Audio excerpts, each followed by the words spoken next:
the Tristen Law Show. If it's your first time here, welcome. If you've been here before, welcome back. I'm Tristen Law, semi-retired pro wrestler, and today, I'm your host. Well, we got WrestlePalooza. It's in the books, and I think it gave us maybe a couple jaw-dropping moments, some head-scratchers, and maybe a little bit of letdowns. From Brock Lesnar absolutely dismantling John Cena in the opener to AJ Lee stepping back inside the WWE ring for the first time in 10 years. The Undertaker serving us with the Hall of Fame announcement that nobody saw coming. If you ask me, I think that this whole entire event, I think that it was a roller coaster. The real question is this. Did Triple H deliver the surprises he promised to us, or is this just another case of another pro wrestling company just overhyping their own show? I am not alone. I'm here with Jess, the Yaptain. She's the captain of the Yaptain, and she's here with me. We're going to break it all down together, including the chaos, the carnage, and the controversy from WrestlePalooza. Jess, what's going on? Hey, what's going on, y'all? I did tell y'all I was coming back, didn't I? I did. And baby, your Auntie Yaptain is kind of disappointed. I'm just as disappointed as I was for Clash of Paris, guys. I'm sorry. This wasn't it. This didn't eat like we all wanted it to do. I mean, you did all of this. You promoted so big and so huge, like this was WrestleMania. Right. Or something like that. Like this is about to be like the greatest thing of all time, when all you did was give us a lot of pyrotechnics and malnutrition cards. Like, well, come on now. I was definitely not thrilled with the whole entire event, but I want to know from everybody that's watching right now. The poll is happening. How did you watch WrestlePalooza? Did you watch on ESPN? Did you use a VPN? Did you not watch, or did you watch some other way? Right now, it seems like 50% of the audience that's watching says that they watch with a VPN, with a two-way tie between ESPN or I didn't watch. Jess, how did you watch? Me, I watched it through the Disney Plus app. I did. I watched it. Well, that, guys, don't look at me funny, y'all. I almost forgot that I even had that plug-in. I almost forgot, because I was going to do the VPN. Because I've heard great things about Netflix internationally, and you guys being able to, watch your movies and your TVs outside of the United States when y'all go on vacation and all of these things. So I was very much interested, but then, yeah.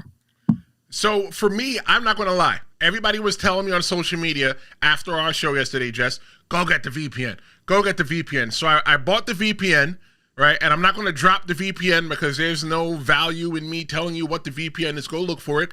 You know what? Maybe if I get a sponsorship from them, maybe I will tell you guys what I did. Maybe Nord. Nord, I know y'all are watching. Right. NordVPN. Right. Or maybe like VPN.VPN. But either way, so I got the VPN and I logged into, because I was really trying to, I used my brother's ESPN login, but he don't pay the $30. My one good friend, Greg, he has the ESPN as well too. I tried to use his login. He didn't know that ESPN was even charging $30 extra for anything else. So I said, fine, Tristen, are you going to go ahead and spend the $30 extra for WrestlePalooza? I'm like, you have to, because the people are waiting to hear from you. So I said, you know what? Hold on. Maybe you can get rid of Sling, right? Because 50 plus 30 is almost 80. Right? It is 80. And then I said, well, you know what? If I get the Sling and I get the $30, that'll be $80. But if I get the Hulu Plus with the live TV, it's going to be like $74. I'm like, well, $5 is $5. And then I went on TikTok at the Tristen Law Show, and everybody kept saying, Tristen, get the VPN, get VPN. So I said, fine, I'm going to get the VPN. So I paid about $12 for the VPN. And I put my server to be the United Kingdom. And the first thing I did was I watched SmackDown, Jess. I just saw if I could watch SmackDown. And ladies and gentlemen, congratulations. I no longer need cable. I'm cutting off the cable. No more cable. But also, guys, I know he said what he's doing, but also I'm telling you, you could do this with Fubo. I'm telling you, it's the same price. Shameless plug. I can't watch no Japanese movies on Fubo, can I? That's probably the only thing we can't enjoy. Our anime and our It Mans and all the good stuff. We can't do that on Fubo, unfortunately. But you know, for you crazy sports fans that watch all the sports, including wrestling. So right now, it looks like the VPN is the winner right now. 60% of the audience watch by VPN. I want to welcome Universal into the chat. Welcome back, Universal, Fernando, Cupcake, welcome. Hey, Cupcake, that's your girl, Jess. Cupcake, that's your up, girl. honey? Hi, girl. Hey, and girl. Heel Vega's making this special Sunday appearance.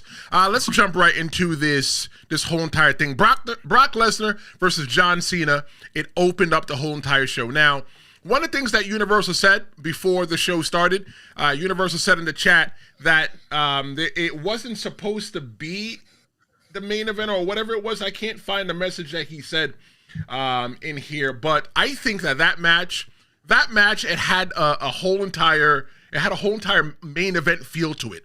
It felt like the main event the whole entire time that I'm sitting here watching the event.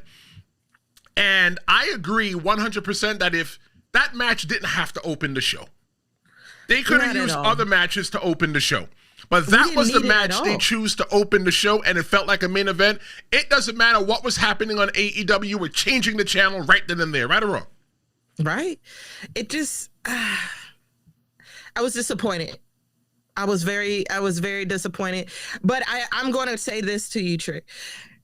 It was a work. This whole segment, the whole little 2 minutes, it's a whole work. Because, John, why you bring them kids out there like that when you knew you was about to get handed like that? I'm like, y'all all saw Brock Lesnar. The man is chiseled to the gods. Like, the man, did you see him? Did you see him, people? He's huge. We all know John Cena is retiring due to, he just... health, he can't do it no more. And you expected this man to go all full throttle on this big behemoth? Are you kidding me? Look at the picture. Are you kidding me? I was like, I know I said yesterday I wanted John Cena to win. I knew. But that was delusion. Okay? I knew when Brock Lesnar came back that this was about to be probably the worst thing for John Cena, because I'm like, why would you do that? You might as well have put it in Logan Paul, because this was a pointless match, at least for me. I get the nostalgia of it and their little I call it a beef, but their competitiveness over the years. It's cute. It was cute, but we could have had this Monday. You feel me? We could have had this on Monday. Unlike the United States, unlike the women's heavyweight championship 3-way match that's happening on SmackDown, which should have been on WrestlePalooza, but okay. I think though that the story's not over between Brock Lesnar and John Cena. John Cena just can't take that behind whipping like that and just walk away like it was nothing. But here's my thing though, right? I just want to mention this real quick. I'm not trying to stand on this for too long. I'm just going to mention this. With all them kids, right? All them kids that John Cena got on the stage, right? Mm-hmm. Come on, bro. You can't have one black kid? I peeped. Can't have one Spanish kid? It's all propaganda. Or guess what? You couldn't see them? Like, I guess there wasn't enough black kids in Indianapolis to come sit and enjoy John Cena. I guess not. I know two people that live in Indianapolis. One of them is a pro wrestling fan. One of them is Felicia of the Storyline podcast. She has kids, and her kids are black. And I'm sure that they would have loved to be John Cena's You Can't See Me minis. Yeah, but you know what it probably was? If I just had to, spitball some stuff, they chose specific school with specific kids, and it was like a sweepstakes back in the day when I was in elementary school, and little Bow Wow was like the thing. He had a sweepstakes going around who had the best handwriting, and they got like an autograph from him or like a picture from him. So you still got it? So that's why I was like, it's a work. I'm like, no, the WWE went to a specific school in a specific district. Probably. And say, hey, look, John Cena's going to be in town, and we need all these kids. If you want to get on stage, here's what you got to do. So right now we got in the chat, Universal says that the Brock match was designed perfectly. I agree. And breaking news, they are having their rematch at Crown Jewel. Match number 1 for Crown Jewel. You know, I think that it's going to be a great match. I think that the story is not done. John Cena just can't take that butt woman and just walk out. You know, I expected Brock Lesnar to come out there and put him down.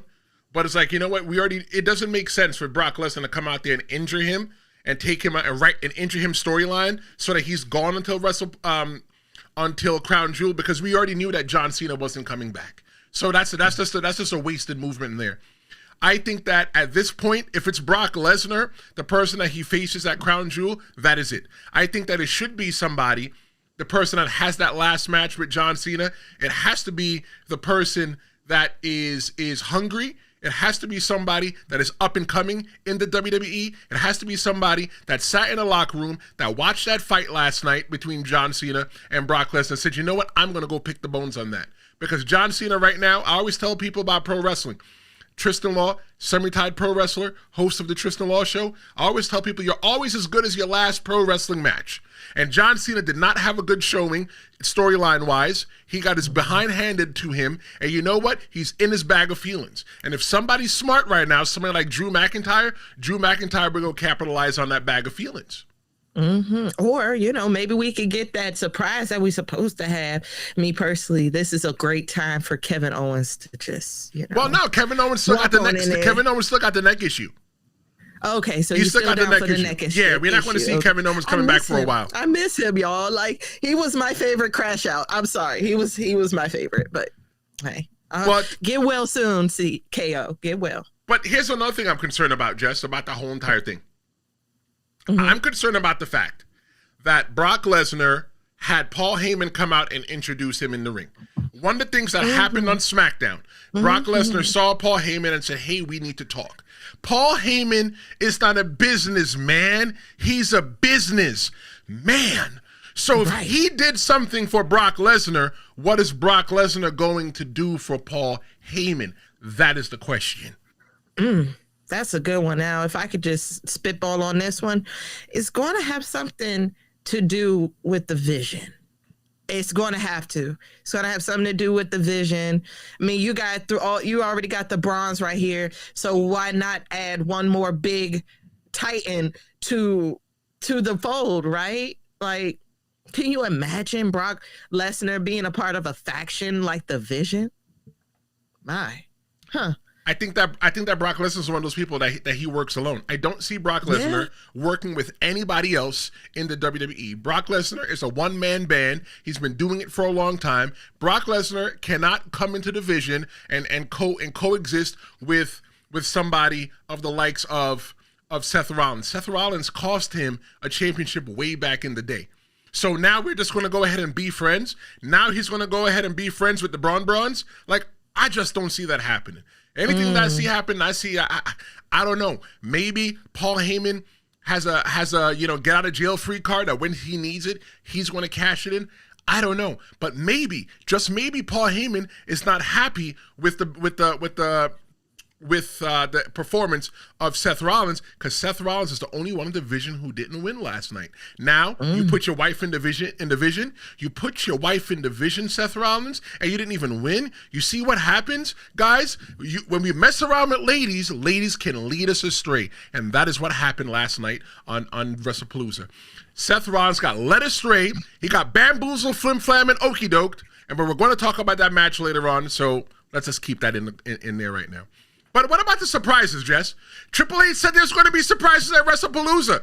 Tell me one surprise you got last night at WrestlePalooza. If you need time to think about it, let me know. Nope, I don't. This was my surprise, a bunch of pyrotechnics. That was my surprise. It felt like a birthday party.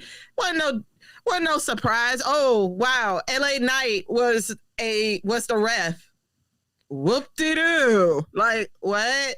Like, oh, Stephanie McMahon going into the Hall of Fame. Okay, that's something that should have happened a long time ago. And we're going to talk about that. You know what? The Undertaker making that announcement. Okay, that's not as big as when he pulled up to WrestleMania. Yep.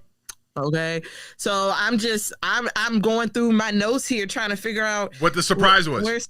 Right. Where was the surprise? The well, kids? You know what, Jess? I guess the surprise was the kids that John Cena bought out. And Cupcake says that she agrees that the show, that it should have been a little bit more diverse. Cupcake, thank you for your comment. But if John Cena and Brock Lesnar was the chaos to open the night, the tag team division carnage that followed made Indianapolis shake. Let's talk about the Usos and division. Oh man, yeah, that one was a tough one to watch for me because y'all know I'm big Uso, big Jay, big Jimmy, big Bloodline. So this was hard to watch, but walk with me. We're walking. Jay is going, like, we're going to get the Jay and Jimmy match that we were supposed to get. Remember when Triple put the battery on Jay's back, right? Quote unquote. And then we got that real quick Jay Jimmy match. I think I forgot what it was. It was WrestleMania not this year, but the year before. Yes. And y'all remember how very malnutrition that was? Right. That was just something they just like put together and was like, yay, y'all had y'all match. No. This time, I think we're about to get, instead of getting Hero Jay, we're getting Heel Jay. Everything's now about to shift over. He's going to turn on Jimmy. He's going to turn on Jimmy like Jimmy did when he was in the Bloodline. Okay, so I'm going to ask you this, right? Just we're in the writers' room, and you're positioning that to Triple H, right? Mm-hmm. The head of the creative, and I'm sitting across from you in the table, and I look at you in your face and I go, okay, so why does he turn heel? There has to be a reason why he turns heel. There has to be something in his character that makes him need to turn heel. Why does he have to turn heel? Because that little, I'm not going to say the devil, but the tribal chief on his shoulder, all of that noise, all that talk he had said to him is probably going to kind of fester. Like, I feel like I feel like Roman Reigns planted a seed in Jay's head. And now, because he's going to feel, because Jimmy convinced him to be cool with LA Knight, because remember at the end of at that match, he pushes LA Knight out the way, and then boom, both Jimmy and Jay, they went into the table, right? That is going to probably go into Jay's head. Like, you know what? If I didn't listen to you, Jimmy, if I didn't, if I just stuck to what Roman told me and say this is or do what Brock doing, this is a one-man band, and stick to my own stuff, I'll probably be in a better predicament. So I'm thinking this is going to be it's your fault. Like, Jay is becoming a mini Roman while Roman is gone. And then all of a sudden, Roman's going to come back. Now, when is Roman coming back? But we don't know when Roman's coming back. We all know Roman's coming back, though. And somehow we're going to get a match of Roman Reigns and Jey Uso. So, okay. Walk with me. So, okay. So I like your idea, and I don't think that's enough for him to turn heel. I think if Jey Uso is going to turn heel, bad guy, Rudo, right, no longer a fan favorite, I think the only reason that he's going to do it is because he's feeling himself, because he's smelling himself, because he got the opportunity. When he was a tag team champion, multi-time decorated tag team champion with his brother, he was in a certain tax bracket. But when he broke out and went by himself, he made more money than it was unimaginable. So now I got to go back into our tag team with you when I could be over there trying to get the World Heavyweight Championship, or I could be trying to go over to Cody Rhodes and get that WWE Undisputed Universal World Heavyweight and Multi-World Universe Championship. That's the only way. Doesn't that go back to what you just said? Somebody, the sharks smell blood, y'all. The sharks all smell the blood. But for me, it's still not enough for Jey Uso to turn heel. There's only one reason. Money. There's a lot of money. There's a lot of money behind Jey Uso right now. The best thing that ever happened to Jimmy and Jey Uso was for them to split and go separate. Because just like the Bella Twins, I still can't tell the Bella Twins apart, but just like the Bella Twins, I could not tell the Usos apart. I couldn't tell who was Brusso and who was Uso. I couldn't tell you who was who. But when they split themselves apart, Jey Uso obviously became the bigger star. So now I think the thing that they're going to try to do is to see if they can replicate it again. But replicate it with Jimmy Uso. But he's going to have to find his thing. Because right now, Jimmy Uso, he's riding his brother's coattails. He's coming out there doing the yeet and doing all the other cool things that his brother did to become famous to see if he can get a little bit of the rub too. But I just don't think that Jey Uso's probably going to be turning heel, because the story could make sense that he's feeling himself and wants to get back to the top. But there's just too much money involved for him to do it. Maybe the person that could do it, maybe Jimmy Uso could do it, right? Maybe Jimmy Uso's just a hater. He's just all around hater. He just drinks a whole lot of haterade and he's going to hate. That's what I think. That's the only way I can see it happening. I forgot about one. I mean, this wasn't WrestlePalooza, but y'all do notice the family tree is a little, not as many people in the family tree, right? There's only Tonga and Solo. So maybe Jimmy and Jay they're going to have a fallout. We all know that's happening. They're going to have a fallout. But what if Jimmy decides to go ahead and, get back cool with Solo and join some My Family Tree? They're on SmackDown. I don't see that. They're on SmackDown. Man. There would have to be a reason for him to go to SmackDown, because once he goes to SmackDown, the whole entire beef between him and Jimmy would be done. It would be done. Yeah. But I want to say this, though. LA Knight, he was the referee. Wait, hold on. LA Knight? Yeah. He was the official for that match. He was the referee. And I think that LA Knight, he let a little bit too much go in that match. LA Knight, my goodness. He just let them play with the weapons. Look, LA Knight said it from the beginning. I don't care what y'all do. Y'all could kill each other. I'm just here to count to 3. He did that. Look, he did a bad job trying to do that. There was actually one time that he ended the match early, where he counted to 3. The match should have been done. It should have been done. It should have, but it didn't. Let me tell you something. What you do, dude? So I'm gonna ask you, Jess, as a fan, if the referee counted to 3 in that moment, right, and that match was done, who was the heat on? Who gets the write up when they get back to the backstage? Who gets in trouble? There's only one person. I guess it's going to have to be LA, man, because I'm like, well, who would it be? Because I'm like, I don't know who's going to get the slip, who's going to get the boot from? Well, not get fired or nothing, but somebody's going to get their little butt whipped. So one of the things that I always learned, right, when I was a wrestler, Tristen Lawson, retired pro wrestler, hosted the Tristen Law Show. One of the things that I always learned is that it's the referee's job to make the match look as legitimate as possible. That is their job. Their job is that they are a part of the magic act of pulling the rabbit out of the hat. They are just as important as the wrestlers in the ring. And it is the wrestler's job to kick out. If you don't kick out or if you slap the mat, right, in pain because you're selling and you make yourself submit, it is on you. So that is not, I want anybody watching right now, because the internet's saying that LA Knight, he messed up the match at that part. LA Knight did not mess up the match. LA Knight should have ended the match. In all honesty, he should have ended the match, and when he went backstage and when they said, what the F happened, he would have said he didn't kick out in time, he counted to 3. You need to be watching the referee, listening to the referee to make sure that you are doing what you are supposed to do at all times. It is your job to go out there and perform and to kick out. If the referee, it's like when the referee counts, and you see this a lot doing the indies, right? The referee would count 1, 2, and they would wait because the person's not kicking out on time, right? I would always tell the person, the referees would always want to know, hey, bro, what's the finish? And I would tell them, pinfall. You don't need to know exactly what we're going to do to get into the finish. But I want you to know that anytime that the pinfall can happen, I want you to count it legitimately. It is my job to kick out. It is my opponent's job to kick out. It is the Bron's and it's the Usos' job that they have to kick out. I don't think that any heat should go to LA Knight. It's not LA Knight's fault. Kick out of the damn match. Like you kick out of the pinfall like you're supposed to. Yeah, you're supposed to, but I mean, you got a big old tsunami that just falls on your whole kick back, out, man. And if that's the case, then you can't be a wrestler. Kick out. But I will say this: I loved how Jimmy tried to fix it. Did you notice that? Every time when things are going a little sour, all of a sudden Jimmy or Jay starts bleeding.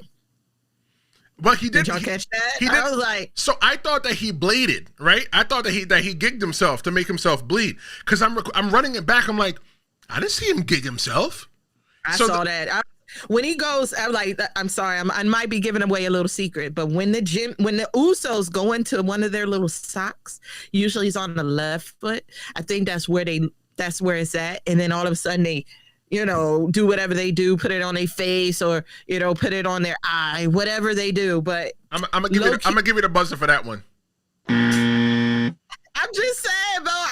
I be peeping. I was There's like, no, when nobody they go in that little sock, I think that's where his little blood pouch be. There's no. I'm giving you another one. There's no blood pouches in pro wrestling. There is, if it's a gig, where's the gimmick to where they cut themselves, right? Yeah. Nobody's putting that in their sock. I think that's You might give it to the referee, and the referee might pass it off to you, or you might have it on your wrist tape. Ric Flair used to have it on his fingers. I've wrestled with guys that had it on their fingers, and when they get hit by the chair, boom, and they just gig themselves real quick. You might see something like that happen, but the way that Jay got busted open, it was hard way. It was the chair. When he hit the brother in the back with the chair came back and it cut him in the forehead. That was legit. Oh. That was hard way. That was not gimmick at all. Dang. Ooh. I hope he's okay then. Universal says they do use blood caps in their mouths sometimes. They do. But Pro Wrestling 101, nobody's using blood capsules. No.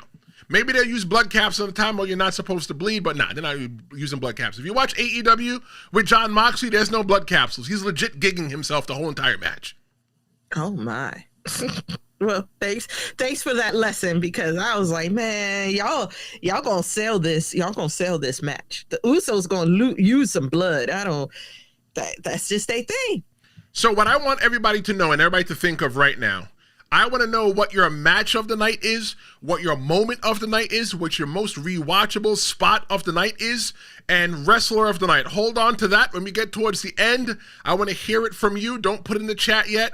I'll let you know one segment before it happens. I want to know your match of the night. You too, Jess. I want to know the match of the night, moment of the night, most rewatchable spot of the night, and your wrestler of the night. Hold on to that. As they say, keep that in the toothpaste tube. Don't release that one yet. But after the chaos and weapons WWE, they slowed down just a little bit. I think maybe just a little bit too much. Jess, I saw on your threads at Jess V with 2 E's, Yaptain. Make sure you guys give her a follow on threads. You posted, I think you liked the match between Stephanie Vaquer and Io Sky. Tell me, see, look, I wasn't a fan of that match. I was here in the studio halfway asleep watching it. What did you think? Y'all are tripping. Y'all are all tripping. That was so beautiful. Those two, Io Sky and Stephanie Vaquer, they are just amazing wrestlers. Amazing. All the acrobatics and actually using wrestling moves, they're trying to pin each other. But I guess you can't not like Io Sky. You can't you just can't not like her, because at the end of the day, she is still a sportsman. You know what I'm saying?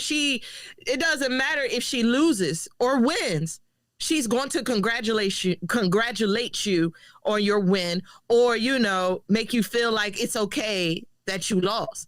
Like, if you go back and you see that both of them get on their knees and do the Japanese bow of respect, like, that was just so beautiful and sweet to me. So sweet. Like, come on, look at them. Look at them, y'all. Like, she's just a sweet person. So I want to send my congratulations to Stephanie Vaquer. You got here 6 to 8 months ago, and now you are walking around the heavyweight champion. Congratulations. Booker T is probably ecstatic. Ecstatic. Congratulations to her. I'm proud of her. So for me, I don't think that Tiffany Vaquer, I don't think that she does it too much for me. And shout out to the brother, the referee in the middle, Eddie Orengo. I wrestled some great matches with him back in the day. Always love to see him doing some great things. Living the dream. We all live our dreams differently. We all get to WrestleMania a different way. But for me personally, Stephanie Vaquer doesn't do it for me. I do think that Stephanie Vaquer is a huge asset to the WWE. And the reason why I think that Stephanie Vaquer is a huge asset to the WWE is because she speaks Spanish. She's Chilean. And the reason why I think that she's a huge asset, because she's Chilean, she speaks Spanish. They now have a huge partnership with AAA. So now I can definitely see Stephanie Vaquer becoming a big star in the WWE on the main roster and then dragging all those fans over to AAA.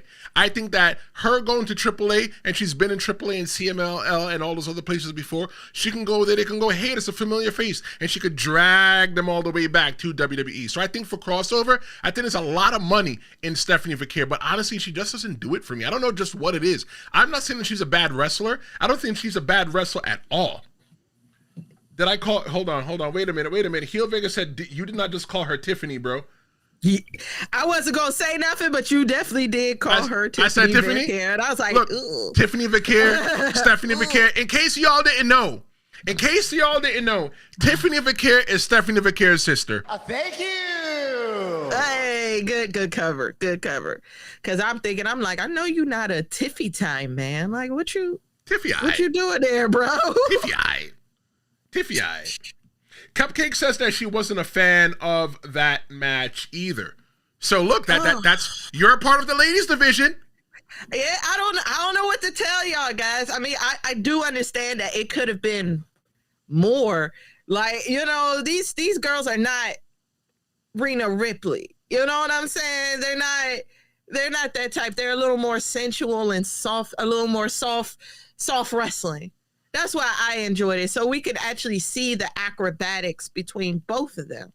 I think for me, the problem with the match was that the match was a huge moment historically.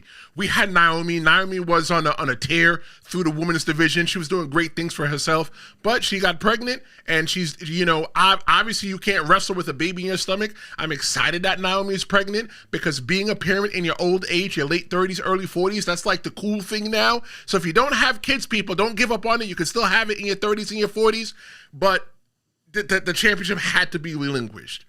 It was monumental because it was the first ever WrestlePalooza, and this was the time that the championship got relinquished. It was time for these ladies to make some kind of history, but I felt like the whole entire match it lacked spark.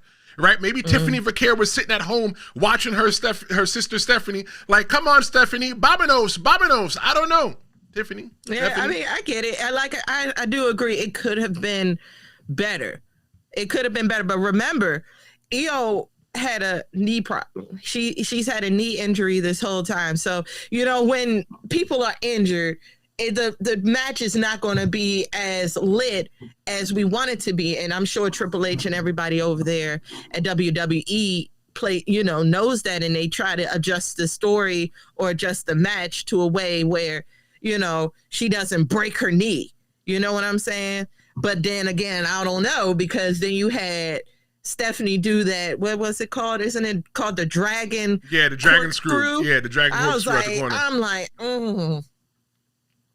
don't you have a knee problem? You take your knee pads off, and all of a sudden, right, a knee problem, and all of a sudden, it's a work, brother. It's a work. Stephanie gets you on there, and she does that dragon corkscrew, and everyone knows that is like crazy on anybody's knees. Like, y'all did a whole lot of knee moves, and I'm like.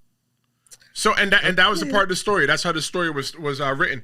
Heel Vega says that it's not the first ever WrestlePalooza, sir. Yes, I know. The last WrestlePalooza was in the year 2000 in Missouri. It was the ECW show. It was the last. It was actually 25 years ago. Right. Like, It was the last. Not. It was the last WrestlePalooza underneath the ECW banner, but this is the first one under the WWE banner. So when I mean it's the first WrestlePalooza, that's what I mean. It's the first WrestlePalooza. Heel Vega. If that's your real name. Let's go to the chat. Okay. Heel Vega says that Tristan's playing devil's advocate and vocalizing the opposition. LOL, stop playing. Those ladies tore the house down. I don't know, man. Maybe I was sitting in the box already outside, so I didn't see a house to be torn down. I don't know. Let's see. I loved it. Fernando says that Steffi V is pound for pound the best woman wrestler in the WWE. Ah, damn, bro. Oh, man. I will say she's making her way up the ladder. Again, she just got here maybe 6 to 8 months ago. We all remember when she came to Raw, and we was like, oh, my God, we're so excited. So I will say they're doing it right. She's on the right track. You know what I'm saying? So I do hope that they're not going to like do what they did with Io Sky, where she barely defended it. Like Rena defended it almost every other night. Io barely did when she had it. So I'm just hoping that we're going to get a lot more matches as trying to defend this championship versus, you know, she's walking around, you know, big tamale, and that's what it is. So I think that the energy with that match was definitely down. You know what? It's all right. The thing about the Tristen Law show is that I entitle every single person to their opinion. Your opinion is not stupid. Your opinion is not dumb at all. Your opinion is your opinion. And I love when you come in and when people call in and give their opinion to the promo hotline. Call the promo hotline, 973-826-0101. Let me know how you feel. We don't always have to agree, but the match I'm going to talk about, right, because the energy was down, the energy eventually came back up. The energy shot right back up when AJ Lee stepped inside the WWE ring for the first time in 10 years. For me, that was one of my favorite matches of last night. It was beautiful. It was very nice to watch. And the end. I'm not a big fan. I'm always like, man, go ahead. Like, let's get it popping. Like, let's make some moves.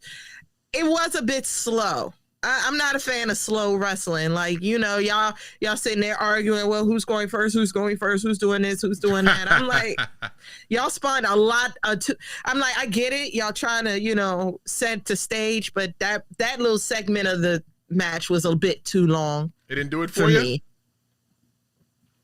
No, but it picked up. It definitely picked up for me. Then I was like, okay, here we go. Like, okay, Seth, you're going to have to get out the way, bro. I'm sorry. I'm like, it seems like the story is becoming more so like y'all are holding each other back. Y'all are the greatest couple in the, you know, greatest couple in the company right now, but y'all are very divisive. So y'all two big alphas. Heel Vega says that the match didn't do much for him. The problem for him was Becky. The match was disappointing and it took too long, says Fernando.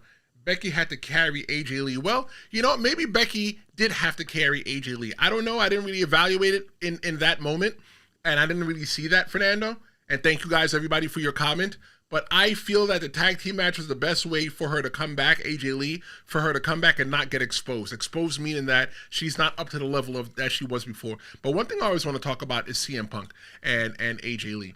Look, ladies, y'all could jump right into my DMs because I want to look at somebody the same exact way that CM Punk looks at AJ Lee. Look at that. He's out there with a shirt, with a jacket that says AJ's husband. The jacket, y'all. I'm saying. I think the jacket did it for me. I was like, oh, come on, CM. That's what I'll talk about. Let me find a look, he wants somebody like that. I want somebody like CM Punk. Like, come on, y'all. Like, and look at each other.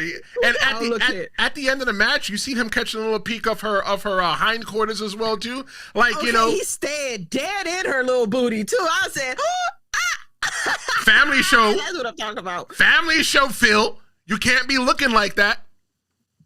Yeah, but but back to what you were saying. We knew it was going to be malnutrition. Let me tell you why. I disagree. I'm going to give you the buzzer for that.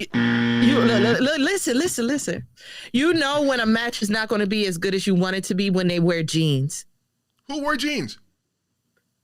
AJ. AJ wore jeans. She always wore jeans.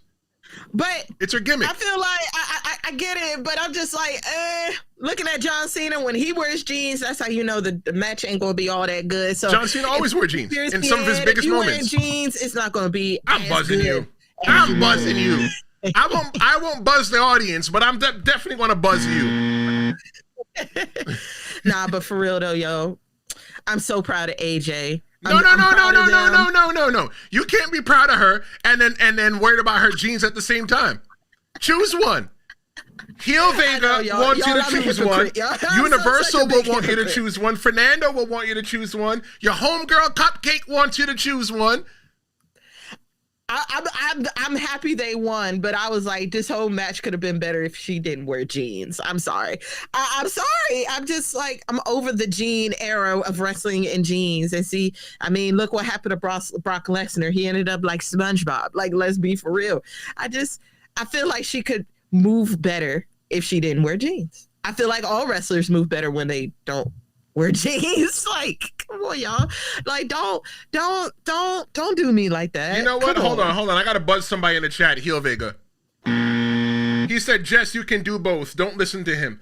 Cupcake says, AJ Lee is not a good wrestler. The WWE has Becky acting like a wimp. Okay, two things could be true at once. I do think Becky is going to crack. Becky's annoying. I'm sorry. She is not a good heel. She's an annoying heel. I don't like it. I don't like her as a heel. And this old crash out baby thing that she's doing. Oh my God, I'm the best. Sports Illustrated said it. ESPN said it. This person said it. I'm like, girl, like you do not sound like the champion that I know, bro. You just don't. So, like, okay, girl, I want to know right now. Okay, so we know that Jess is not a fan of Becky Lynch because she's a heel, correct? Yes. Okay. Heel. Like, I tell you, the man is the man. She is one of the greatest wrestlers of all time. I don't like her as a heel. No. I'm going to give you a hand clap. I hope other people agree with me on that. Oh, they agree. They agree. Fernando agrees. Universal agrees. You're not supposed to like the heel. That's why I'm giving you a hand clap. I mean, she's doing a great job. She's supposed to be annoying. Yeah, you're not supposed to like the heel. You're supposed to like hate the heel. You are, but it's not doing it. It's like she's more annoying. She's supposed to be. It's annoying. Like, girl. She's supposed to be. Cupcake says that she loves her as a heel. Fernando feels that she's a better babyface. Universal says that she's a natural babyface.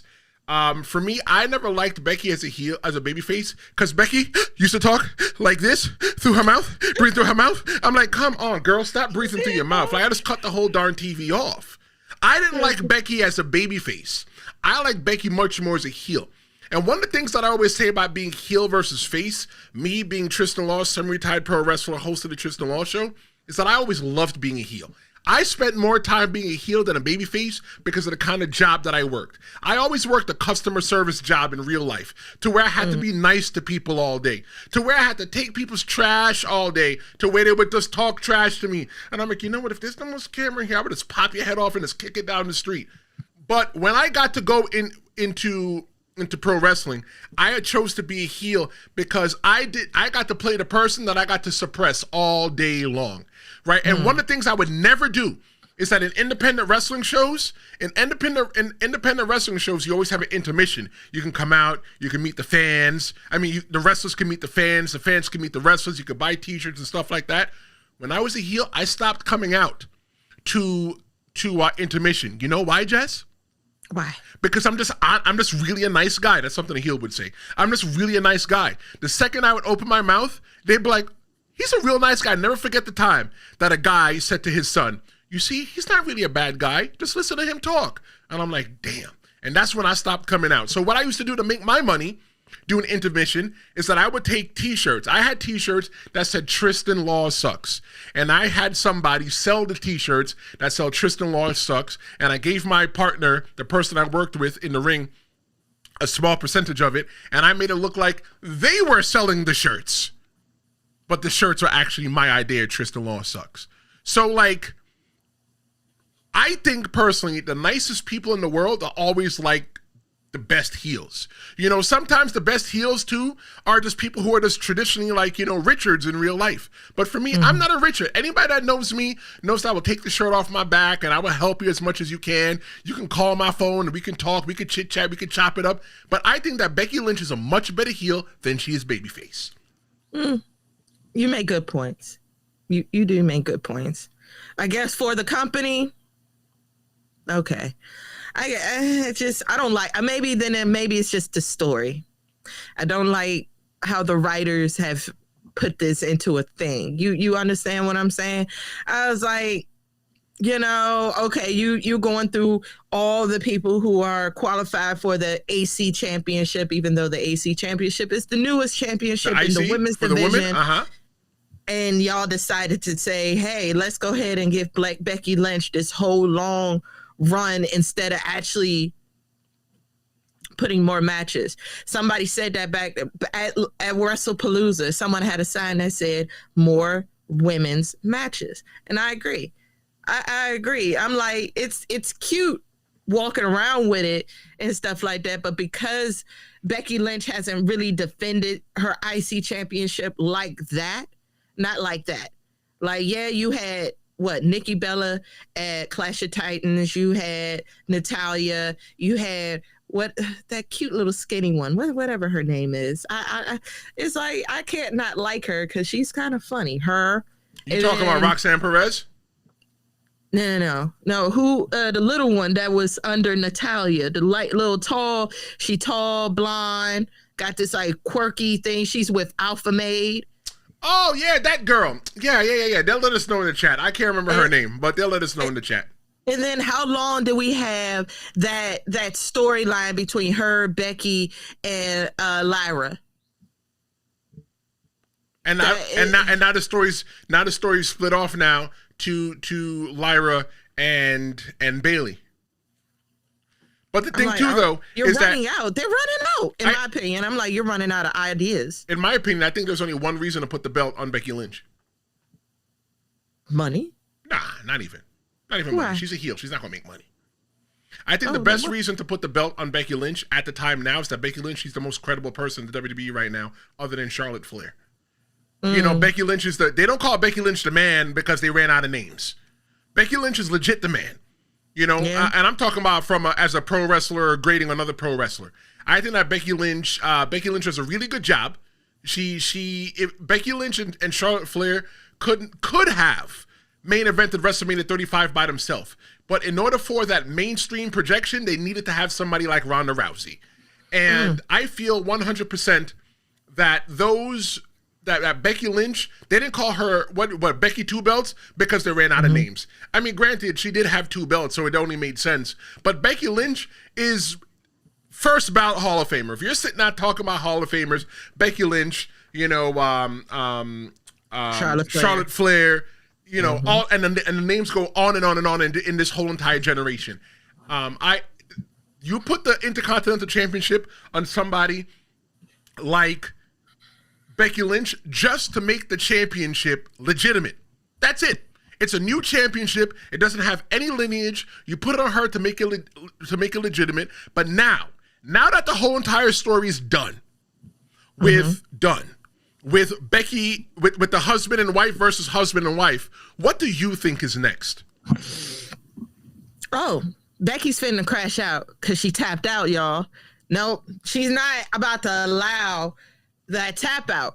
They are going to, boy, you know us fans. Y'all know we are some terrible, terrible people. And we are not going to let that go. We all just watched it. We all watched Becky Lynch tap out in the Black Widow. Like, so what's next? She might actually we might finally get that Becky Lynch that we have known and loved all the whole time. And we just might actually see her wrestle for real. Like for real. Not run away, not do all of that, not doing all this New Day sneak, you know, run off with the championship. We're going to get the Becky Lynch. We're going to get the man. We're going to see her wrestle again.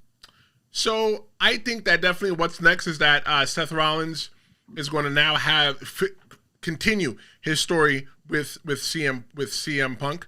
But now the question is, all right, so how are they going to screw CM Punk again? That's the story that I'm waiting for again, to screw him again.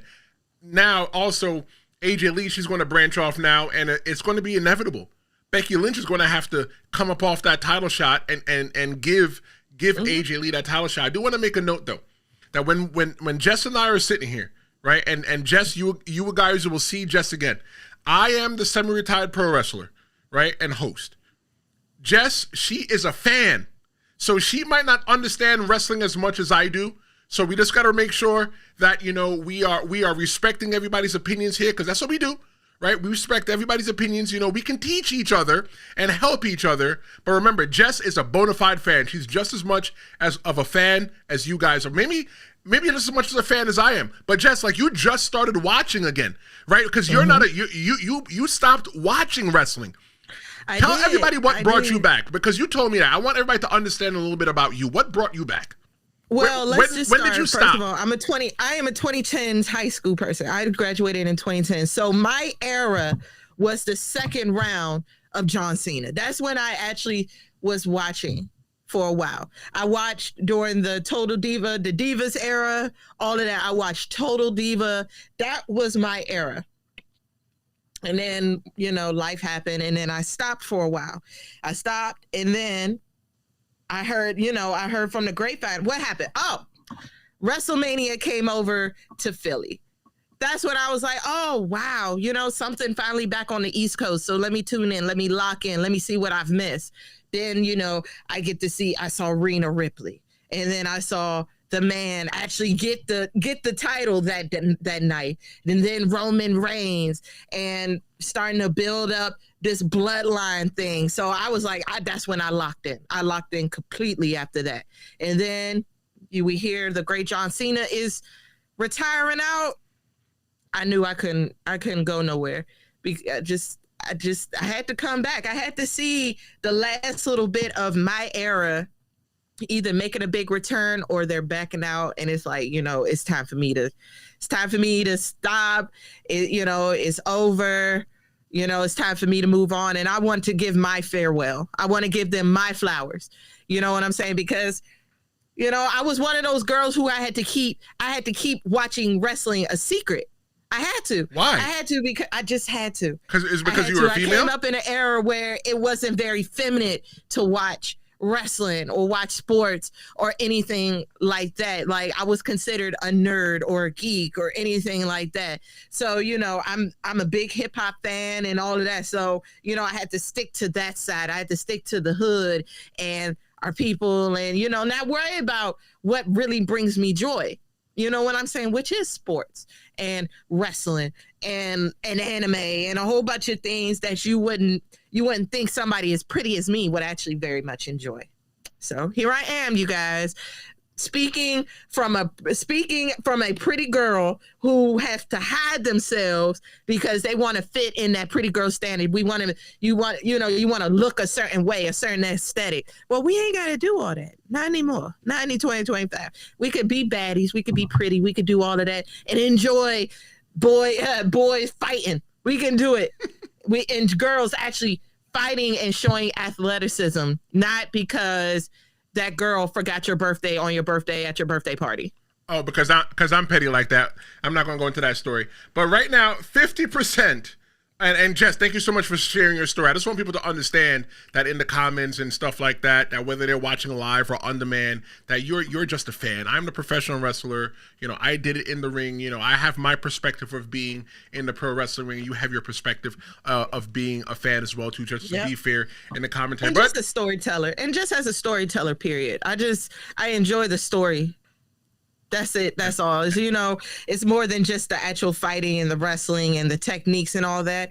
I truly do enjoy the stories that they come up with to create these matches. Like, like in the indies, sometimes it's just like, they just put this match together and it is what it is. Right. But I enjoy the story. I enjoy saying, oh, dang, they used to be a tag team and now they separated because one of them betrayed each other over something. I love that. I like that. So looking at the poll, how did you watch WrestlePalooza? 50% said a VPN. I watched on a VPN as well, too. 20% said ESPN. Just watched on a VPN. 20% they watched some other way, and 10% says they didn't watch. It's okay. You don't have to watch. We'll keep you caught up. If you look up at the top, it gives you the full results. If you really want the full results, you can still participate in the participate in the transaction of the discussion. But I want to know, what is your match of the night, moment of the night, most rewatchable spot of the night, and wrestle of the night? Hold on to that. That is coming soon, so make sure you hold on to that.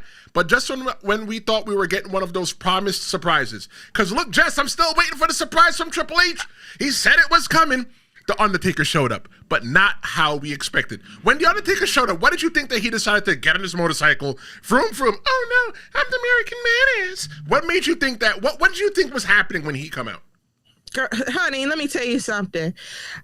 My face went from like this to this so fast because of course you hear the Undertaker joint, the little dead, the dead graveyard joint. So in my mind, I'm thinking that's the Undertaker I'm about to see. You're about to pop up on the stage and do something. That's not happening. Right? That's not happening anymore. But then no, you put you the boots in the ring.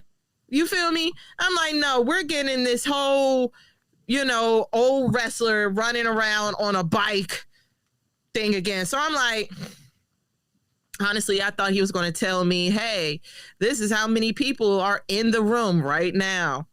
That I thought this was a ratings announcement, like they do for WrestlePalooza. WrestleMania. That's what I thought. I thought, okay, he's about to tell us, look, this is the numbers. Right. And this is the biggest WrestlePalooza of all time. Well, look, it would have to be the biggest WrestlePalooza of all time, because WrestlePalooza probably held no more than 3,000 people in the building. No offense to ECW. It was the time, and it was their thing. But I also thought it was a crowd reveal, but instead it was Stephanie McMahon's Hall of Fame induction. How do you feel about Stephanie McMahon finally getting inducted into the Hall of Fame? Just like everybody else, this should have happened a long time ago. Honestly, I would have thought, well, see, it could have been a work then, but I would have loved it if she was inducted the same time Triple H was. I thought that would have been kind of cute. You know what I'm saying? But let's just talk about her. Let's talk about Stephanie McMahon and how great she has been for the WWE as a company. Again, I was watching during Total Divas. So, I saw her doing her managerial duties and, keeping everybody in line. She just deserves it. She's a great businesswoman. You know what I'm saying? Very professional. She doesn't allow BS. You know what I'm saying? She don't allow BS to dictate her moves. And she's her own person. You know what I'm saying? Like, despite what Triple H is doing, she does her own thing. So I want to send my flowers and congratulations to the great Stephanie McMahon. I am sure your family is so proud. It's worth it. Come on now. She deserves it. It is nothing more else to say. It's that she deserves it. She earned it. And now she got it. Fernando echoes the congratulations as well too. I feel for Stephanie McMahon. Stephanie McMahon was the originator. Everybody talking about SMH, shake my head. No, it was Stephanie McMahon Helmsley. Stephanie McMahon has been around so long in the WWE. Stephanie McMahon was there she watched WrestleMania 1. Right, she as the daughter of the owner. Stephanie McMahon went on to go to college. She was in the WWF, shop magazine. Stephanie McMahon was part of one of the most important storylines. She got kidnapped, by her father's henchman, The Undertaker. Like, Stephanie McMahon is more than deserving to go into the Hall of Fame. If you ask me, you probably look at somebody like Mr. McCool. I'm like, why is somebody like that in the WWE Hall of Fame? Stephanie McMahon should have been in the Hall of Fame. When you're looking at people like the Roller Twins, why are they inside the WWE Hall of Fame well before Stephanie McMahon? Maybe it's something where it's humbling to where she feels that she shouldn't be in there. Although she's not the first McMahon in the WWE Hall of Fame, I think that she's well deserving. But I think that it was kind of weird though, Jess, that months before, I think it's about 7 months, September, October, November, December, January, February, March, April. We got about 7 months until the WWE WrestleMania Hall of Fame weekend, and they're already announcing who's going to be inside the Hall of Fame. I think that was kind of weird. I guess that's what Triple H meant when he said it's a big surprise, I guess. What's going on, Kevin? Welcome to the chat. Welcome. I guess that's what he thinks is a surprise, right? I'm like, one surprise that I expected, right? And I saw it on Threads. People said that Chris Jericho could come back at WrestlePalooza. So I thought about it for a second. And I said, okay, so if Chris Jericho comes back, why? When would Chris Jericho come back? How does he fit? And the way that I think that Chris Jericho will fit, so that he would come back, is that he would come back in the main event against Cody Rhodes. This is if he is coming back. Because Cody Rhodes and Chris Jericho were in AEW together, and Chris Jericho was in AEW longer than Cody Rhodes. Cody Rhodes fled AEW, went back to WWE, but now he's the champion. Now that he's the champion, Chris Jericho wants that belt. Because you know what? He's going to be able to say, you know what? Now he beat up his former boss. I don't know, but I think there's a lot of meat on the bone if Chris Jericho had came back at that time. That was a surprise, and we didn't get it. The surprise was that I guess Stephanie McMahon is going to the Hall of Fame. I mean, I guess Stephanie McMahon was just as surprised as we were too, because I'm just like, I don't know. Because it did look like she thought he was coming out there to give the whole do the crowd numbers. Right. But that's then when she looked at him and she was like, but I'm sure she might have looked at what you doing, bro? She might have looked at the rundown. I might have seen that it wasn't there. Triple H said that she thought that maybe they was going to sing happy birthday to her because Stephanie McMahon's birthday is coming pretty soon. So I don't know. But you know what? I don't know. Does WWE have other plans for the Hall of Fame this year? Do they not plan to hold it during WrestleMania weekend? Oh my goodness. Wouldn't that be crazy? While it's in Vegas? Nah, man. That'd be crazy. Then why announce it 7 months in advance? Why? Because that's his wife. I think that was just a thing. And for her birthday. So I think it probably has something to do, like you said, it's her birthday. And what better way to say happy birthday than to tell your wife, hey, us on the board have decided we're going to put you in the Hall of Fame. So Chris says, I hope that Vince inducts her in the Hall of Fame. Cupcake says, wouldn't that be nice? That'd be nice. Cupcake says, I hope so too. Chris says that Chris Gallegos says that Chris Jericho will show up at the Royal Rumble. Thank you so much for your comments, guys. Who do you think will induct Stephanie McMahon? Yeah, I think. You think it's Vince? If it's not her husband, it will definitely be her father. Come on now. So it shouldn't be nothing else. Who else? I would love for Vince to do it, but if Vince is still caught up in this whole entire, trial of they trying to figure out what happened and what didn't happen, and we're not talking about that because there's a lot of accusations because nobody's really been brought to trial yet. I think the whole entire thing would be messy for Vince McMahon. Triple H is snitched. That's what I think. You think Brock snitched? I was like, Brock's return tells me something. He was snitching. He's snitching. Triple H would be the lowest hanging fruit. There's only one person that I think that could induct Stephanie McMahon. Who? Shane. I think Shane would be perfect. They grew up as a brother and sister, two peas in a pod. I think that Shane McMahon would be the perfect person. If they had to pick somebody, if that's who I'm going to think who would induct her into the Hall of Fame, I think 100% it would be Shane McMahon. Oh, that would be so nice.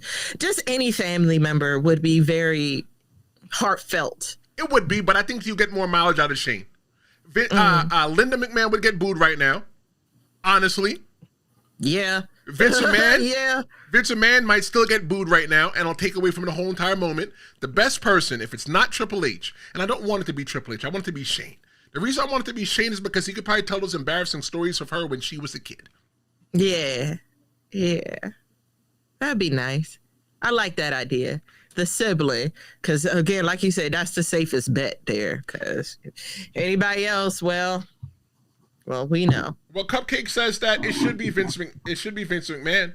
Chris says that he hopes Rick Martel becomes inducted to the WWE Hall of Fame next year, and the model and the former AWA World Champion, he deserves it. You know what, too? I still have a lot of people that I think that could be coming into the Hall of Fame, and we're going to save that for a lot closer to when the Hall of Fame gets put into fruition as it starts to come closer, because every single year I have my predictions and I love talking about it. There's always one person that I always name. It made so much more sense last year, even more sense the year before, Tommy Dreamer. But speaking of expectations, let's look at the main event. Drew versus Cody had all the stakes in the world, but did it deliver? I want you guys to also get ready. We're going to get ready to drop your match of the night, moment of the night, most rewatchable, spot of the night, and wrestle of the night. I want to see what you guys think, and we're going to talk about that. This match was really important, though, between Cody Rhodes and Drew McIntyre, because it was Cody Rhodes' first undisputed title defense since regaining it, and it added pressure for him to deliver. Why? Because I always say that you're always as good. You're only as good as your last match. Mm-hmm. Amen to that.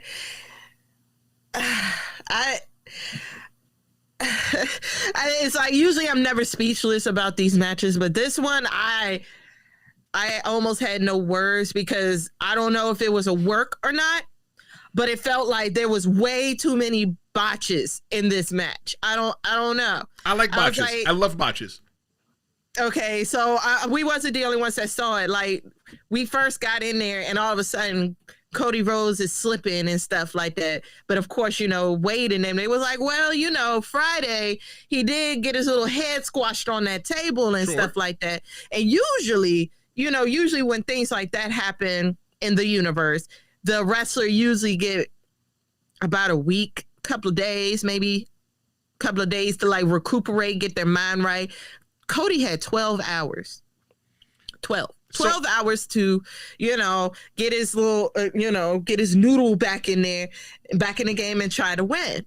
So I'll tell you this though. Hold on, let me just tell you this though. If it was anything with his head to where some kind of concussion, they would have never cleared him. Not in this day and age. Nah, not at all. They would never cleared him. Okay, because I'm like, maybe I'm not gonna say a concussion, but it, you know, I think his noodle was definitely rocking just like a tiny bit. If his noodle was rocking even a tiny bit, they wouldn't take the risk and put him in the ring, especially after Chris Benoit. Okay, so it was a work. I'm like, all that slipping and sliding, making it look like you got a head problem. Or he could have really slipped. See, the thing that I always say about botches, though, right? Just because fans always say, "Oh, well, you know, that was a botch. That was a botch." Jess, you ever been in a real fight before? Yes, I went to an indie match. I've never been to a WWE match, but I have seen the indies. Have you, Jess, the Yaptain at Jess, the Yaptain with 2 E's on Threads, have you ever been in a real fight before? In a fight? Oh, yeah, of course I have. You ever threw a punch and it missed? Yes. Botch! You ever seen anybody in a fight throw a kick and it missed? Yeah. Oh, okay. Botches are okay, right? We expect pro wrestling to just be so perfect because we all know that it's scripted. We all know that it's a flim flam, it's a scam, it's a bamboozle, it's a form of entertainment. Mm-hmm. There are times when you're watching a movie as well too, that the beaten character tries to throw a punch and he misses. He waffles the punch. Nobody yells botch. Botches, I think, are a part of the story, and if fans focus less on the botch and more, if fans focus less on that 2-second moment on the match and focus on the rest of the other match, come on, you're missing out a whole part. And that was my TED Talk. Thanks for listening. Thank you. Yeah, you got it. See, this is why I enjoy being on this show, y'all, because again, I am just a fan. And I enjoy the story. So to hear from an actual professional, it definitely helps. Heel Vega says, get a better perspective of what I'm watching other than, you know, a TV show. Because that's what I think of it. This is why I want WWE to, you know, be in the Emmys, because it's a story. It's fiction. And that's the thing with pro wrestling as well, too. Pro wrestling, it's in a real gray area, right? Pro wrestling, it's a sport. No matter when you watch pro wrestling, if it's the first time that it's on TV, let's say they like TNA. TNA is usually not live. 99% of the time, it's recorded. And when you are watching it, you always assume that it's happening now. You don't assume that it happened last week. You don't assume that it happened in the future. But when you're watching regular television, like Law & Order, you're a big Law & Order head from what you told me yesterday. Law & Order doesn't happen now. Law & Order happens last week, the week before. Now they're bringing us the story because they've solved the whole entire case. So now we can watch them as they solve the case. And that's what I think that makes pro wrestling so unique, because pro wrestling, it's a sport. It's a Broadway play. You're watching a Broadway play that only happens now. If you're not watching it live while it's happening first run, you're not watching it live at all. Amen to that. I agree. Totally agree.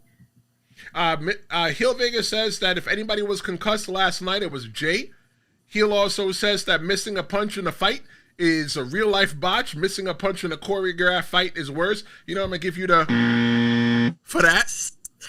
Cause I'm sorry, everyone saw like, yo, they was slipping and sliding like it was an ice rink in the middle of the wrestling ring. Like, oh my God. I was like, what is happening?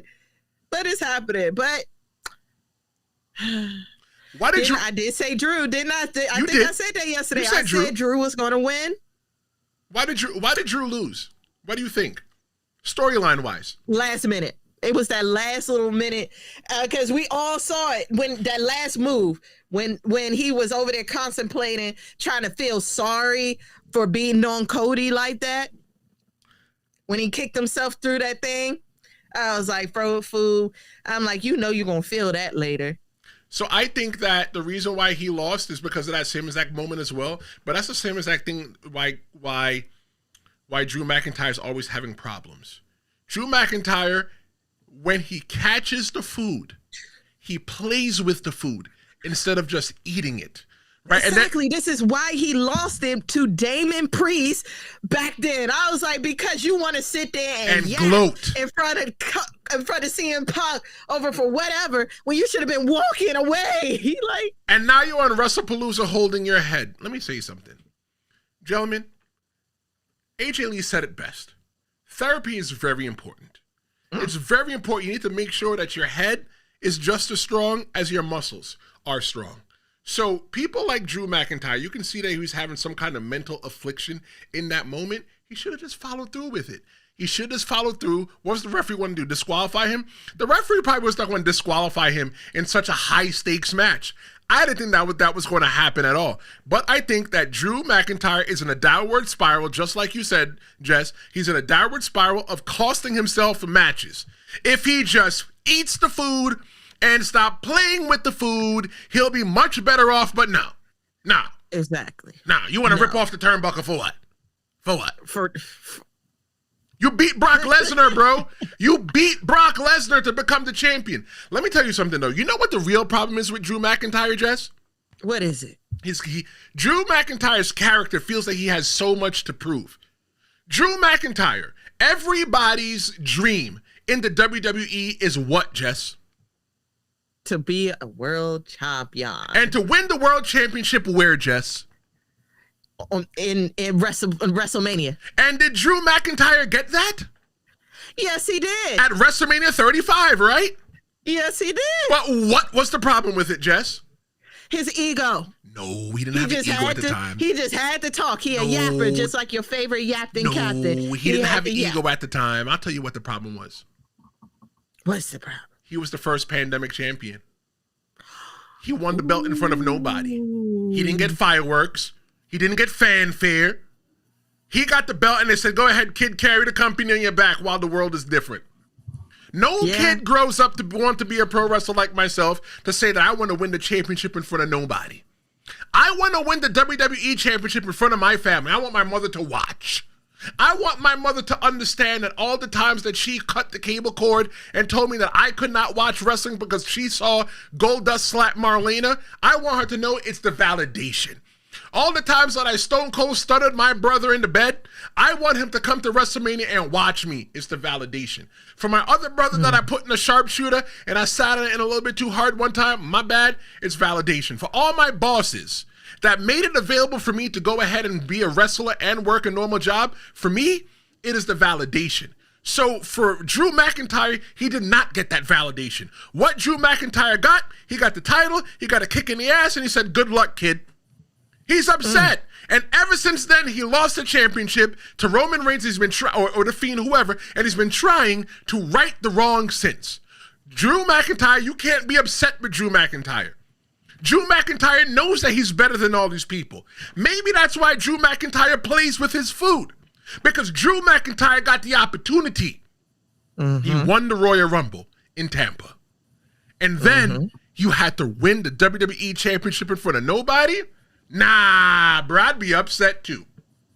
I'd be upset too. And that's what it... WrestleMania 36. Sorry, Heel Vega. Sorry, Heel Vega. WrestleMania 36. Say that one more time. I made a mistake. It was WrestleMania 36. Heel Vega corrected 36. Me. Got you. Man, listen. You can tell what wrestlers are like very stressed out with the people who are in the writer's room. Triple H is the boss, but they're giving him these ideas. He's not, he's given the okay for these things. So for them to like give him these rinky dink opportunities just for him to lose, I get it. And I get it. And I'm like, I love Drew. I was like, I do. I think his character is excellent.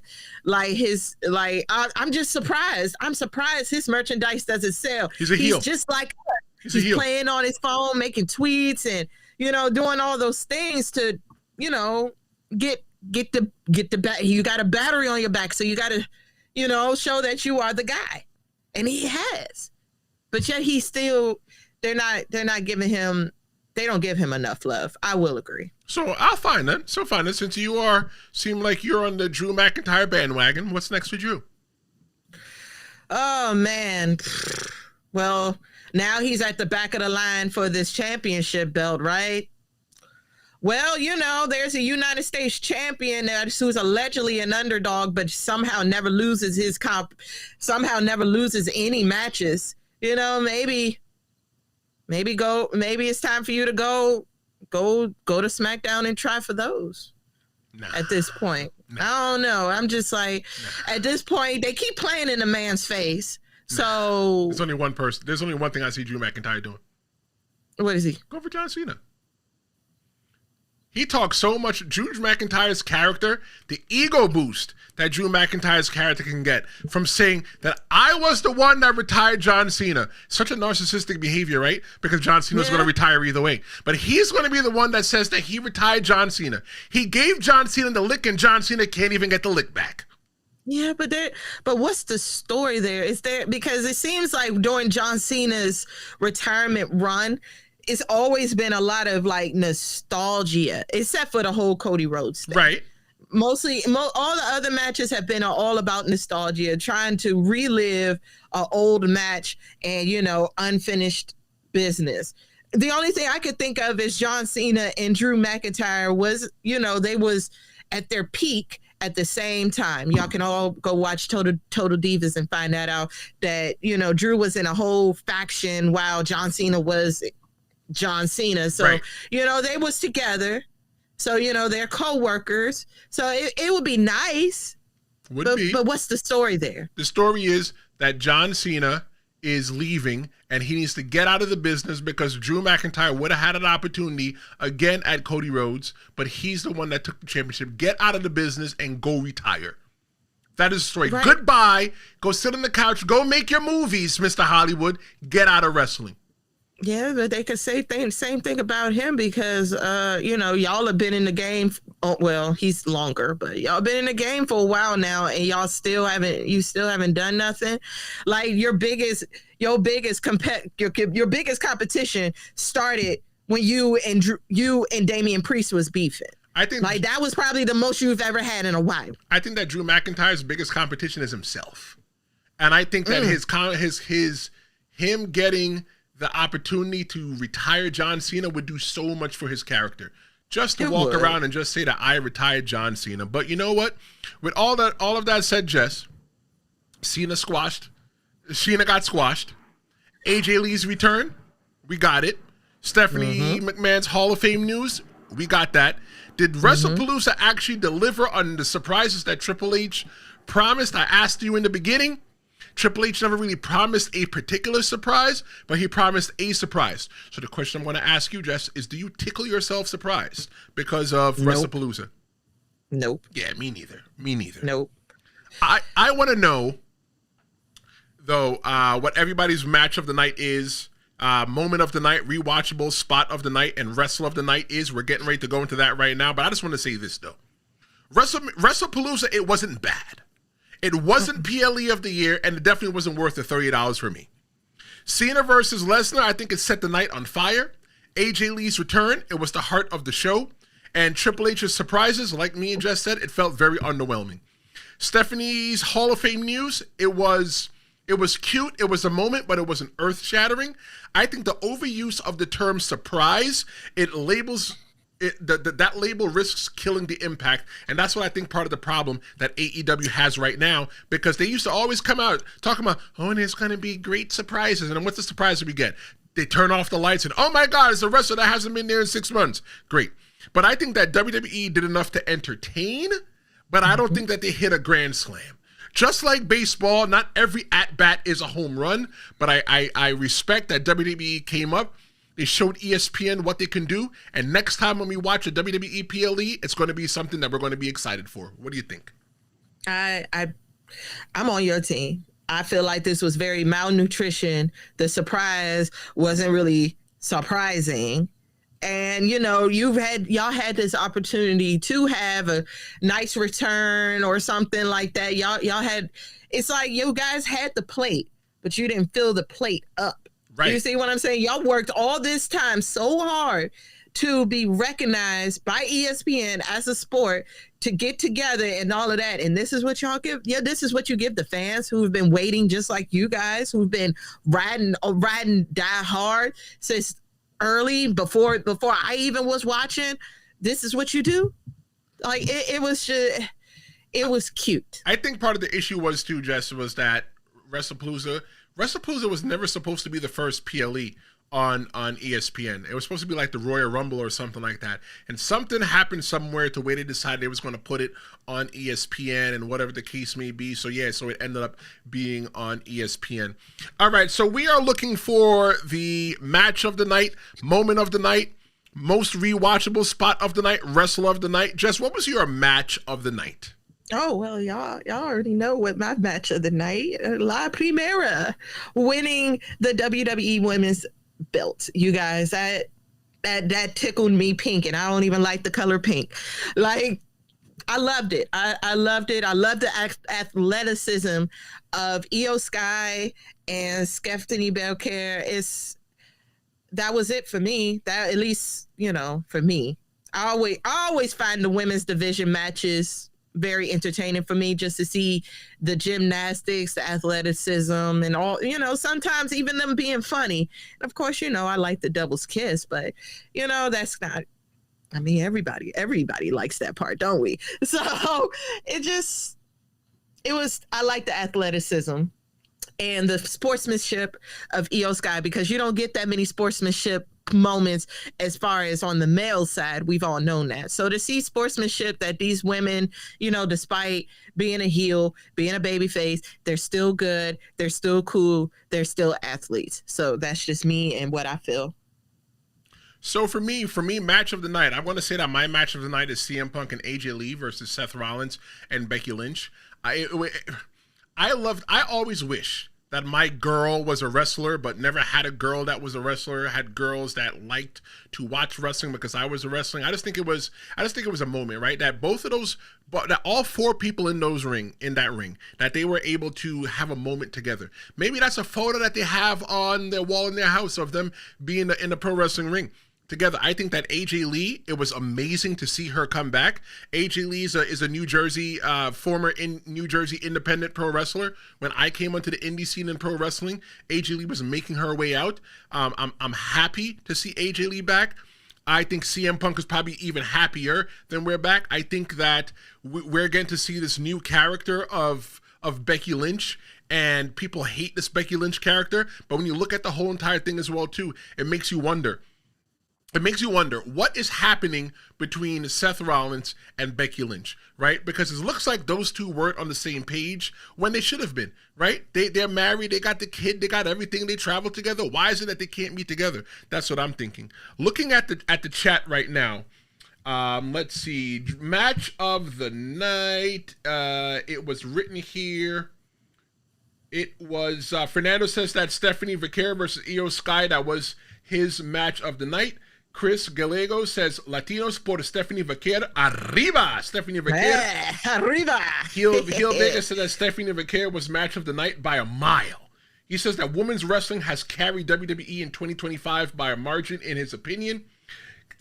Chris comes back and says Thunder Rosa, eat your heart out. Stephanie Vaquer is better than you. Fernando says that Stephanie V versus is the wrestler of the night. We're going to get into wrestler of the night. Let's go into moment of the night. Jess, what is your moment of the night?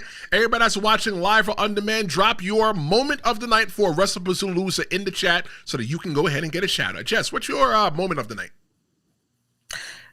Becky tapped out. Becky tapped out. She ain't gonna live that down, y'all. That's probably being in that, what is it called? They call it the Black Widow, being in that position. Her tapping out. She doesn't tap out, y'all. She doesn't do that. She's the man, remember? So I think that was the moment of the night. Why? Because now we're going to see Becky for who she is. Like I said earlier, we're about to see her really crash out and realize, bro, you're the man, bro. I mean, I know you love your husband. You want to support your husband. You're the man. You're the man. He's going to be the guy in the guys division, but you're the man in the women's division. So we need, you need to show people that. But maybe not. Maybe AJ Lee is going to, give you that whipping again. Who knows? So the moment of the night was the submission of Becky Lynch.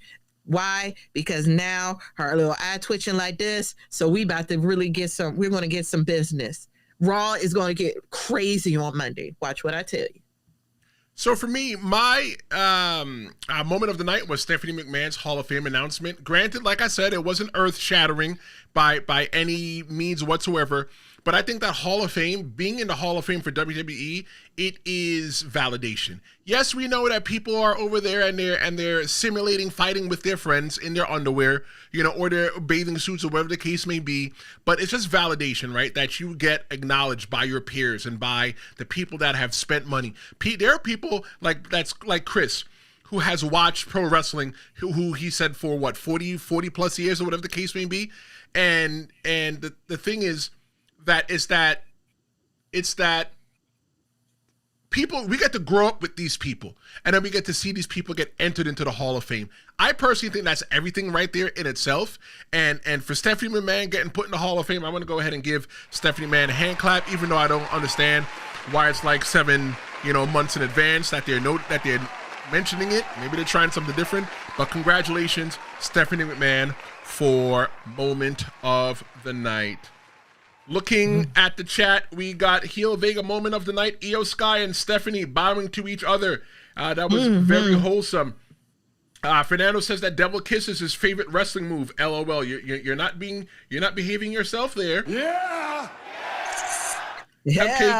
Cupcake says that match of the night was Cena and Brock.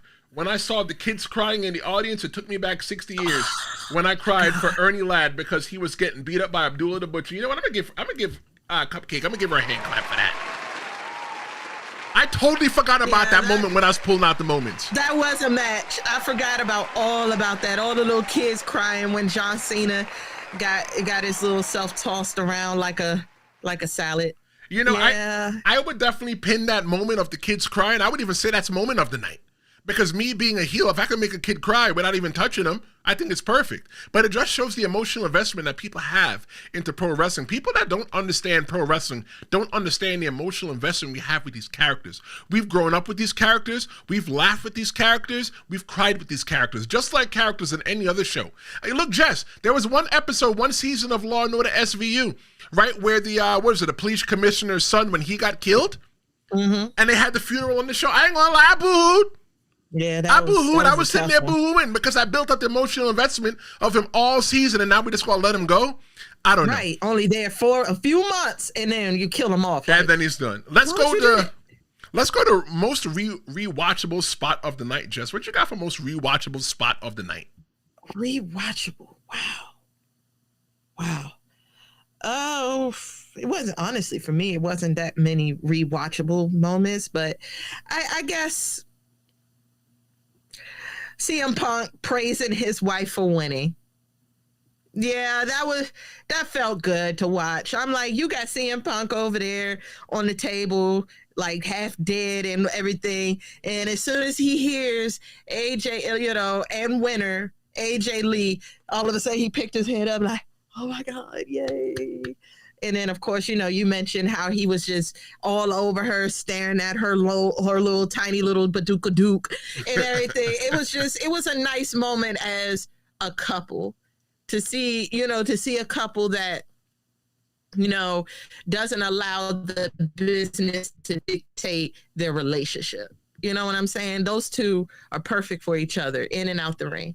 So I guess that's just the love that I felt in the ring for each other as couples was a nice little moment for me. So I'm gonna have to change that one because instead of rewatchable spot of the night, I'm gonna make it more pro wrestling fan friendly. Spot meaning like the move or the sequence of the night. But so my most rewatchable spot or sequence of the night was definitely Jey Uso getting busted open the hard way, because I was looking back like, when did you gig, bro? When did you gig? I watched it back like 4 times. I'm like, when did he gig? What? Oh crap! It was the chair. Yeah. So here, check this out. This is breaking news. He's been placed on the concussion protocol. As he should be. He got hit in the head. As he should be. Like, so, apparently there was what it said, this chair ricocheted off of Breaker's back. And that's when the chair actually hit Jay in the head. Yeah. We won't see that because the camera. No, you see it. The cameraman. You see it. It's clear as day. Oh, you did see it? It's clear as day. I guess I blinked quick. Yeah, it's clear as day. Because remember, I watched it back like 5 times. I was like, when did he cut himself? Cupcake is saying that her most rewatchable spot of the night was Brock Lesnar F5ing John Cena. Cupcake, I need to ask you, which time? Because John Cena got F5. John Cena probably got F5 for every single year in his career. Brock Lesnar was like, Johnny, remember when you did this to me? Yeah. You remember when you did that to me? Yeah. He just yeeted him in the air. All right. Let's go for wrestler of the night. Jess, who is your wrestler of the night? And I'm going to hear from you guys as well, too. Drop it. Y'all just might judge me a little. Yeah, the Beast definitely came in there and said he did what he said he was going to do. And I'm like, dude, I don't know. Maybe it's just me. And I have this fixation over chiseled men. And I was just, all I could think about is that, John, you're going to die. I'm like, look at him. Like, dude, he's in the, I don't know. He probably eat 12 eggs. I don't know what he's doing. He probably got the old Rock regimen going on. If y'all know that man eats like 12 pancakes. But anyway, it just, I guess when he put John Cena on his back and spun him around like a pizza, I was like, what in the world? I was like, oh my God. I'm like, why did you do that so flawlessly? Like, oh my God. I was in fear. I was in fear for John Cena like the kids. I was like, are you going to be able to get up at all? What'd he do? Limp away with the sad face and walk to the back. And I'm just like, they should have never did that. That was just rude and disrespectful. But I was like, this is why I watch WWE, because of situations like this. So I think that was the moment for me. John Cena getting spun around like a Papa John's pizza and then smacked down on the ground. So I will say that I will have to echo what you said, and that my wrestler of the night is Brock Lesnar. And when I'm looking at Brock Lesnar myself, I think that Brock Lesnar is a scary man. If I had to wrestle Brock Lesnar that night, I would have called that and I would have put in some PTO, because I don't want anything to do with Brock Lesnar. Lesnar is, look at the man. I'm saying Brock Lesnar is in much better shape than he was before. Not to say that Brock Lesnar was out of shape before, but he looks like somebody, you know what? If I saw Brock Lesnar coming down the street, I'm just going to turn around the other way. I was like, you know what? I dropped my wallet, but you can have it. Brock Lesnar came back. I thought about Brock Lesnar last night. I said Brock Lesnar is way better than Goldberg, and Heel Vega might roast me a little bit because I always talk about Goldberg. Brock Lesnar is way better than Goldberg. He's the perfect person to come back and whenever he wants to. I think that Brock Lesnar is scary, and I said that for when John Cena had his match last month. I said that I'm afraid for John Cena because Brock Lesnar is coming. And you know what? Brock Lesnar might not even be done yet. I don't know. That's so scary. Let's see what we got in the chat. Cupcake says that wrestler of the night, she's going to throw it on Brock Lesnar.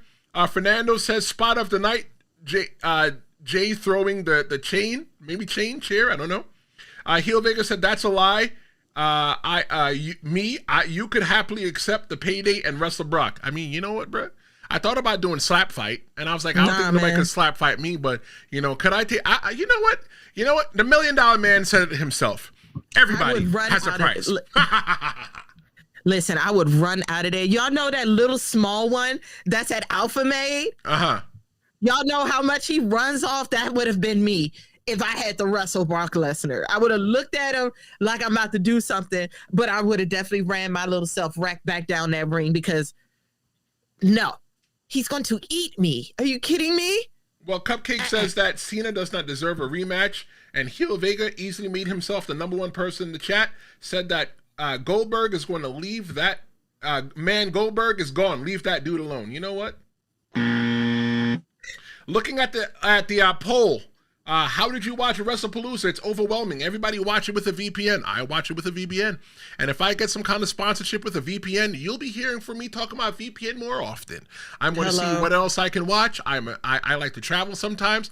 I want to see if I can get cheaper plane tickets. I'll definitely be looking at that. But I want to thank everybody that participated in the chat today. Much love for you guys today. You guys really showed out. I want to thank Heel Vega. You are number 1. Cupcake, you are number 2.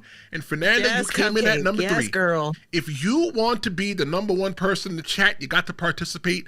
Jess and I will be back on Monday. So, oh wait, hold on. Fat fingers, just slipped the button. But Jess, where can they find you? Because they like you. Where can they find you? Oh my God. Y'all like me. Y'all love me. Y'all really, really like me, y'all. All right, bro. So again, y'all could go on Threads. 95% of the time of my yapping is on Threads. As you can see, it is just with 2 E's, the Yaptain. That is also my IG.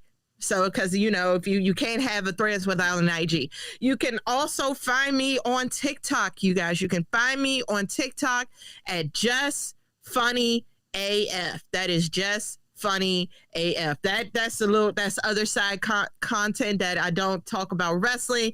More so that's on the education and movies and TV and music reactions. So, if you want to hear what I got to say about, about Cardi B's new album or Reasonable Doubt, definitely check that out on Hulu. Come talk to me on TikTok. Heel Vegas says, Jess, we welcome real fans. I know Jess says, respect, we welcome real fans. Cupcake says, great show. Fernanda says that Brock Lesnar is the better wrestler, but Goldberg is the bigger star. Come on.